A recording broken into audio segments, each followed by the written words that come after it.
नमस्कार, capital TV Uttar Pradesh देख रहे हैं आप। मैं हूं आपके साथ सोनाली जोशी। उत्तर प्रदेश विधानसभा चुनाव में बीजेपी से आर पार की लड़ाई लड़ रहे सपा प्रमुख अखिलेश यादव कांग्रेस के प्लान में उलझ सकते हैं। क्यों और क्या है पूरा मामला, जानने के लिए देखिए हमारी ये रिपोर्ट।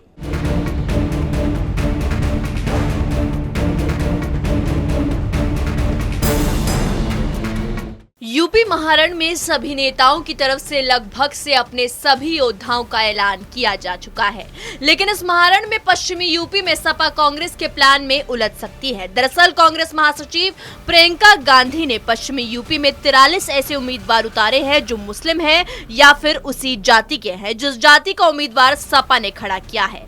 मतलब इन सीटों पर कांग्रेस के उम्मीदवार सपा के वोटर मुस्लिम या फिर उसके उम्मीदवार की जाति के वोट काटेंगे। आपको बता दें कि अगर ऐसा होता है कि इससे जहां सपा और कांग्रेस के वोट आपस में बढ़ जाएंगे, तो वही कांग्रेस की इस रणनीति से सबसे ज्यादा अगर किसी को फायदा होगा तो वो बीजेपी। किसान आंदोलन के बाद जाट वोटरों की नाराजगी झेल रही बीजेपी को कांग्रेस की रणनीति फायदा पहुंचा सकती है। दरअसल 2017 में एक साथ बीजेपी का सामना करने वाली कांग्रेस और सपा इस बार एक दूसरे के खिलाफ है। 2022 के इस महारण में पश्चिमी यूपी के पहले और दूसरे चरण के 113 सीटों में से 43 सीटें ऐसी हैं जिस पर कांग्रेस की तरफ से मुस्लिम या समाजवादी पार्टी की तरफ से जिस जाति का उम्मीदवार उतारा गया है उसी जाति का उम्मीदवार कांग्रेस में भी उतारा है। ऐसे में ये तो तय है कि जातिवाद के आधार पर देखें तो ये जाति के आधार पर वोट दोनों पार्टियों में बढ़ जाएगा, जिसका नुकसान जहां सपा को होगा तो वहीं इसका फायदा बीजेपी को मिलेगा।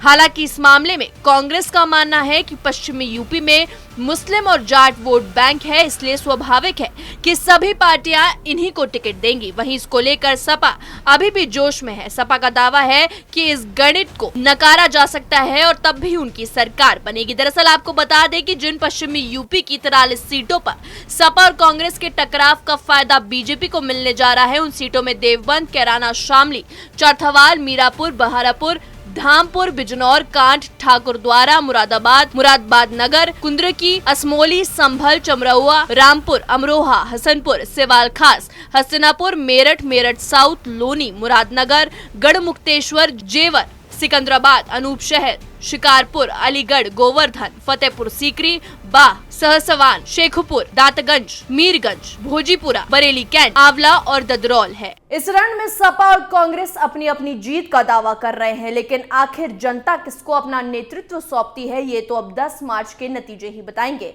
इस रिपोर्ट में मेरे साथ इतना ही। बने रहिए कैपिटल टीवी उत्तर प्रदेश के साथ। नमस्कार।